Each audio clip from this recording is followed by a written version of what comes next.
আপনি যদি নিজে পাবলিকেশন হাউস করতে চান কিংবা নিজে থেকে একটা বই প্রিন্ট করে পাবলিশ করতে চান, তাহলে কিছু জিনিস আমি এখানে শেয়ার করতে চাই। প্রথম জিনিস হচ্ছে আপনাকে জানতে হবে যে একটা বই যখন আপনি পাবলিশ করছেন কিংবা প্রিন্ট করছেন ওটার খরচ কেমন পড়তে পারে। এক একটা বইয়ের কভার, ম্যাটেরিয়াল সবকিছু অনুযায়ী বিভিন্ন ভিন্ন দাম হতে পারে, কিন্তু আমি জাস্ট একটা বেসলাইন যদি আপনাকে দিয়ে দিই, প্রতি 30 পৃষ্ঠার জন্য আপনি 10 টাকা কিংবা 15 টাকা করে ধরবেন। তার মানে হচ্ছে আপনার যদি 150 পৃষ্ঠা হয় তাহলে আপনি 30 টাকা ধরবেন কিংবা আপনি 75 টাকা ধরবেন, যেটা হচ্ছে বইটা প্রিন্ট করতে কিংবা পাবলিশ করতে আপনার খরচ হবে। এখন আপনার যদি নিজেরই অ্যাক্সেসিবল প্রিন্টার্স থাকে কিংবা নিজেরই যদি দোকান থাকে, আপনি আরো অনেক কম দামে প্রিন্ট করতে পারবেন।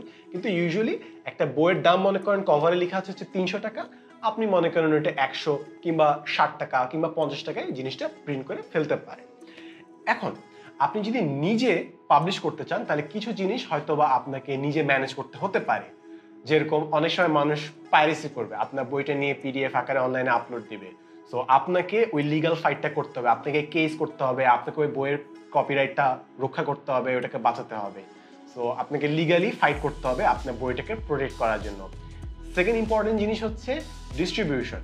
যারা পাবলিশিং করে তারা অলরেডি জানে যে কোথায় কোথায় লাইব্রেরি আছে, তাদের নাম্বার কি কি। বিভিন্ন লাইব্রেরিতে তারা অলরেডি বিভিন্ন বড় বড় অর্ডার দিয়ে ফেলে, ওখানে তারা বড় একটা সেলস এনে ফেলে, যেটা অ্যাজ এ নিউ পার্সন আপনি যদি নিজে শুরু করেন, আপনি হয়তো ওই ডিস্ট্রিবিউশনের সব মানুষকে চেনেন না, তো ওটা হয়তো আপনাকে একটা স্ট্রাগল করতে হবে। বাট সব থেকে ইজি ওয়ে হচ্ছে অনলাইনে বিভিন্ন ই কমার্স সাইটে আপনার বইটাকে ইনলিস্ট করে ফেলা। অনলাইনে যদি আপনার বইটা থাকে মোটামুটি সারা বাংলাদেশে আপনার বইটা ডেলিভার করা সম্ভব হবে, as easy as that. And finally যে জিনিসটা সব থেকে ইম্পর্টেন্ট সেটা হচ্ছে বই লেখা একটা কাজ আর পাবলিশিং আরেকটা কাজ। যেরকম আপনাকে বই মেলার সময় স্টল বানাতে হবে, ভাড়া দিতে হবে, ওটার জন্য অ্যাপ্লাই করতে হবে, স্টাফ ম্যানেজ করতে হবে। তো আপনি এই জিনিসটার সময় ক্যালকুলেট করে দেখবেন যে আপনি কি পাবলিশার হিসেবে কাজ করে যথেষ্ট আর্ন করতে পারছেন, নাকি পুরো কাজটাকে পাবলিশারকে দিয়ে দিলে আপনি নিজে বই লিখে বেশি মনোনিবেশ করতে পারছেন। So it's a personal choice, but then again আপনি যদি পুরো কাজটা করতে পারেন, সম্পূর্ণ লাভ, সম্পূর্ণ রেসপন্সিবিলিটি, সম্পূর্ণ ক্রিয়েটিভ প্রসেসটা আপনার নিজের কন্ট্রোলে থাকবে। So it's a personal choice যে আপনি নিজে পাবলিশ করবেন নাকি একজন পাবলিশারকে দিয়ে পাবলিশ করাবেন। আমার রেকমেন্ডেশন হবে আপনি যদি প্রথম বই পাবলিশ করেন তাহলে আরেকজন পাবলিশারকে দিয়ে আপনার বইটা প্রকাশ করানোর চেষ্টা করেন।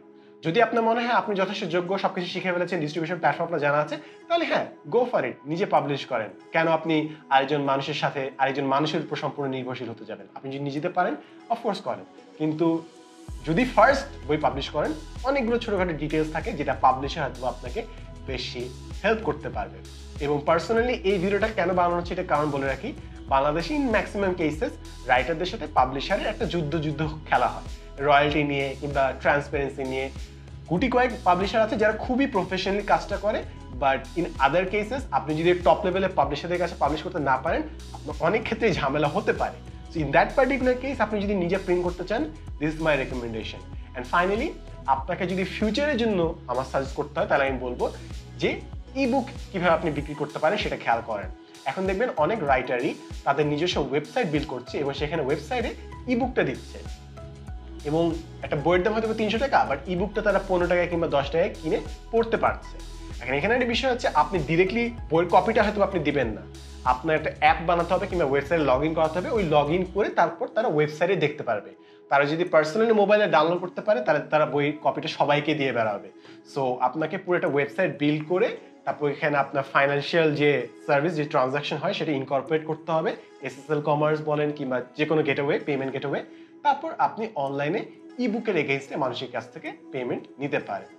সো দ্যাটস অ্যাবাউট ইট যদি আপনি হার্ড কভার বইতে না যেতে চান। সো আপনি পারলে নিজে ডিসাইড করবেন যে আপনি নিজে পাবলিশ করতে চান নাকি আপনি আরেকজন পাবলিশারের কাছে যেতে চান। আর আরেকটা জিনিস বলে রাখি, আপনি যখন বই পাবলিশারকে দিবেন তিনি কিন্তু বইটা প্রিন্ট করে ডিস্ট্রিবিউট করার রাইট রাখেন, বাট পুরো বইয়ের অধিকার কিন্তু আপনার। আপনি চাইলে পাবলিশার চেঞ্জ করতে পারেন। অনেক সময় মানুষ ভাবে যে পাবলিশারকে দিলাম তার মানে পাবলিশারের সব অধিকার, না, কন্ট্রাক্টের উপর ডিপেন্ড করে যে আপনি তাকে কতটুকু অধিকার দিলেন। ইন সাম কেসেস আপনি মাল্টিপল পাবলিশারকে দিলেন অধিকার, যে এই পাবলিশারও পাবলিশ করতে পারবে, ওই পাবলিশারও পাবলিশ করতে পারবে, কিংবা এই পাবলিশার এই এলাকায় পাবলিশ করবে, ওই পাবলিশার ওই এলাকায় পাবলিশ করবে, কিংবা এই পাবলিশার হার্ড কপি বিক্রি করতে হবে, ওই পাবলিশার অনলাইনে বিক্রি করতে পারবে। তো আপনি কিন্তু এইভাবে কন্ট্রাক্টটা ডিল করতে পারেন। তো এমন না যে কোনটা হার্ড অ্যান্ড ফাস্ট রুল আছে যে এইভাবেই কাজ করতে হবে। ইট ডিপেন্ডস আপনি কিভাবে কন্ট্রাক্ট সাইন করেন এবং আপনি কিভাবে নেগোশিয়েট করেন। I wish you all the best.